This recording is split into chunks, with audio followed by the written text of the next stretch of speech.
so much. And awo wenyini ndoza ngenda kusooka mpa omukisa Jacob Omutuze abeeko obugambo bwatusuulayo on behalf of Mukaya Events and then of course Jacob Omutuze himself. Mama Lema aliwa. Lema na makulu aliwa. Ajja. Asoka ajja atuule wano. Ajja. Ajja. Mbaniriza bannamawulire bannange wano ndiwo mu biti bisatu ekisookera ddala nze omu ku bantu abadde emabega wa brand beta B2C. Ekyokubiri nze omu ku bantu ali emabega wa Mukaya Events. Ekyokusatu ndiwo nga mukulu wa bano. Ate ekyokuna ndiwo nga mmeya we Bunamwaya. Era mmeya we Bunamwaya tugenda gula tebbo nga bakansala beeyo tujje tubajoge tubalageko kubanga bano bakyali ebyaddala bannamawulire mumanyi obuzibu tuyitamu n'abayimbi. Kizibu nnyo okusanga omuyimbi ali liyo. These byonna kyekimu. These batabu bali so real. Bakwagala mu bulungi ne mbubi. Wewe bakugobye ku radio bajja kubeererawo, bakugobye ku TV bajja kubeerawo. They are good guys. Kyesokera ddala. Era big up on yourself. Era nsaba mukulu Julio simanyi oba balesa kumpera Diana haga. Ndio kenyongere kwogera. Watajikuwa sigera kugenda mu kwogera. Gimumpere haga. Anadda Julio mwe haga. Linda ko yachi. Nja kugamba. No linda ko jetwewa yachi. Miss Julio mwe haga. Mwe haga. Linda ko katono. Tofayo. Ate sifayo ntya. Tofayo. Oli mukazi muganda. Tanyoma musajja nga asabe kintu. Spice njimuwe.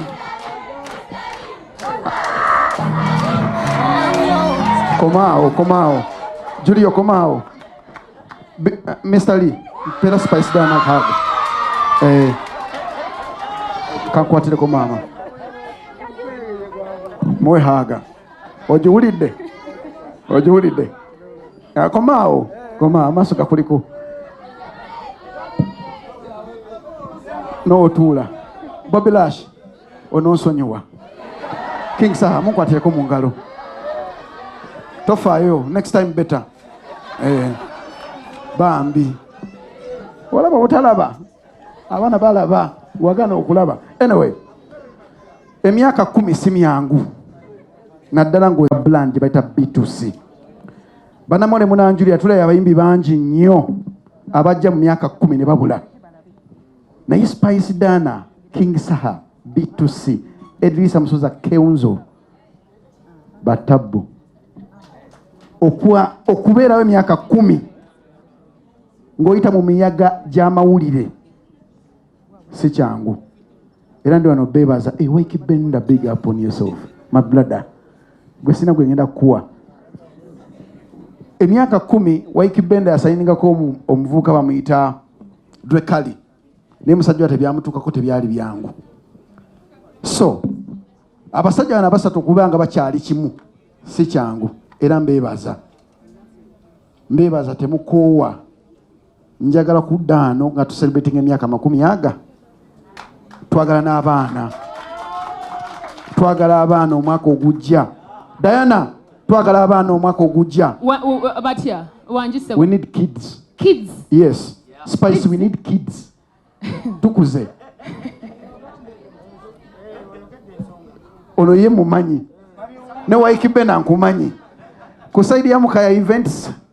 Mukaya Events ye muku company esinzo okuwagira music industry ya Uganda. Shwe eyasemba yenene twakola ya Spice Dana. Stage mwagiraba. Sound mwagiraba. This time around tugira ku making sure ntino B2C efune ekisinga. Mukaya Events twawonyo kutunia sente. Tusoka kutunia brand zetukolagana nazo. Nga brand baita B2C brand nene. Gwe decade uji celebrating a music industry ya Uganda si kyangu. Kasoke nsirike. Atulao. Mchala dokitsa. Waikibenda jango mbulize ku mama wange. Jango waikibenda tonyoma ndi mukulu wo. Sente. Tosoka kunsinga myaka. Jango buze ku mama wange ono. Kale no.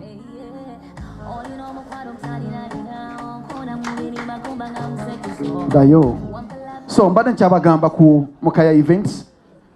Tuli willing era tugenda ku making sure nti nomufuna ekisinga Mukaya events ewanyo banamawulire ekitiibwa era in case ng'oli munamawulire ng'oli wano making sure nti no covering Mukaya events bulungi tujja kuddiza ate ffe twokya tumanyi okwokya ebyaffe si bya palapasi tujja kugamba ate lindako enkeera ye twokya ge mazima tagiza mwe muzza zifunira mu budde tetuliko ate busimanyi okola biki kasita obanga oli munamawulire weekwate ku nze kulwa Katonda n'ensi yange mbagaliza press conference ennungi bitusema bali kucelebrating emyaka gyammwe 10 era nsaba mu Bannayuganda ngenda kuz'omwezi 9 ekisingawo kubanga mbamanyi muli battabu Mama Lema high five.